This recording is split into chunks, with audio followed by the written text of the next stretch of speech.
Shalom Jemaat yang dikasih Tuhan, bertemu lagi dengan Renungan Harian GKI Kebon Jati bersama saya Pendeta Agus Gunawan.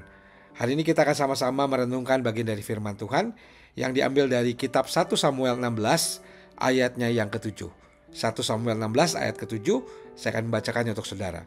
Tetapi berfirmanlah Tuhan kepada Samuel, janganlah pandang parasnya atau perawakannya yang tinggi, sebab aku menolaknya. Bukan yang dilihat manusia, yang dilihat Allah.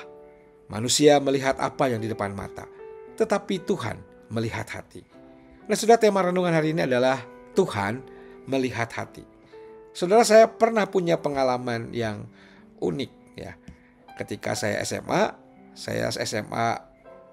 sekolah siang dan saya mesti melakukan perjalanan naik angkot yang cukup jauh dari Caringin sampai ke Pasir Kaliki, saudara. Nah, dalam pengalaman naik angkot itu tiba-tiba ketika saya duduk, waktu itu masih kosong, ada seorang laki-laki yang duduk di sebelah saya masuk ke angkot dan tampangnya menyeramkan, saudara. Badannya penuh dengan tato, dia memakai kacamata hitam, badannya besar. Dengan segera saya mendekap tas saya dan secara insting saya berjaga-jaga supaya jangan sampai dompet dan tas saya mengalami kecurian, dijamret gitu ya. Nah, selama perjalanan, saudara, saya memperhatikan orang tersebut dan tampangnya mencurigakan.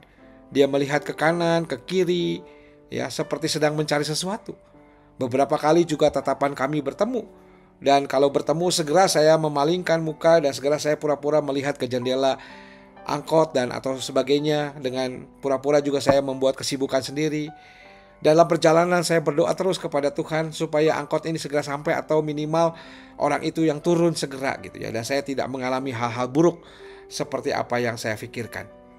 Nah, beberapa kilometer lagi ketika saya akan tiba, saya mulai menyiapkan uang untuk membayar angkot. Dan saya cukup kaget karena saya lupa, saudara, membawa dompet. Saya periksa lagi ke tas, gak ada.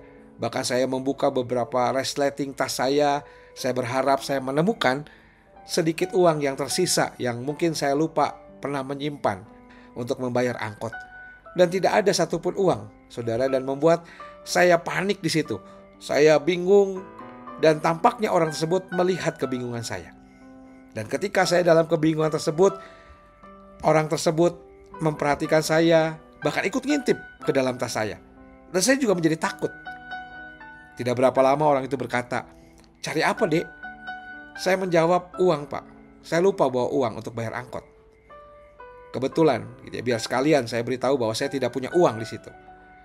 Nah, ketika saya sudah berkata seperti itu, orang tersebut kemudian merogoh dompetnya dan mengambil uang 4.000 rupiah, saudara, dan memberikan kepada saya. Waduh, saya terkejut-kejutnya, saudara.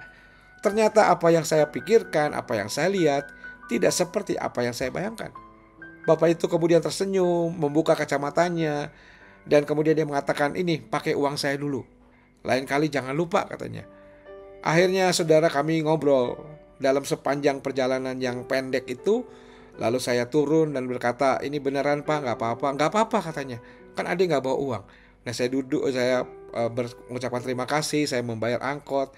Lalu dia melambaikan tangan sambil tersenyum kepada saya. Sudah betul, sebagai manusia kita mudah menilai orang dari parasnya, tetapi kita tidak pernah tahu hatinya. Bacaan kita adalah bacaan tentang Samuel yang diminta Allah ke rumah Isai untuk mengurapi anaknya menjadi raja menggantikan Saul yang sudah Allah tolak. Dalam memilih, saudara, Samuel melihat anak-anak Isai yang badannya besar, kuat, seperti Eliab, Abinadab, Syama, dan semua anak Samuel yang melewatinya. Samuel tertarik dengan paras, dengan postur anak-anak Isai yang besar dan kuat.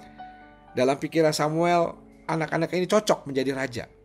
Namun di ayat 7 dikatakan, Allah mengatakan kepada Samuel, janganlah pandang parasnya atau perawakannya yang tinggi, sebab aku menolaknya. Bukan yang dilihat manusia, yang dilihat Allah.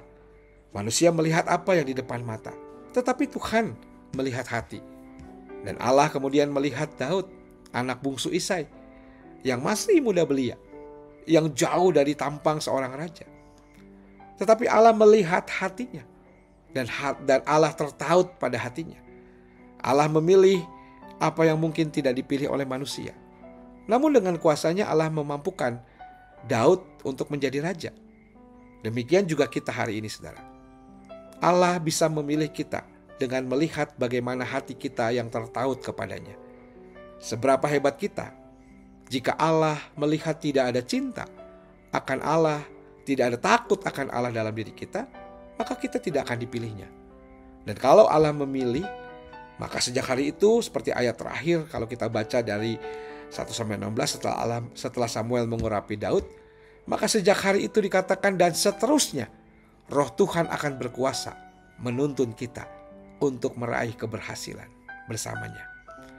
Nah, saudara, mari kita mengolah hati dan pikiran kita untuk selalu tertaut kepada Allah dan menjadikan diri kita orang-orang yang Tuhan pakai untuk menyatakan kemuliaan-Nya.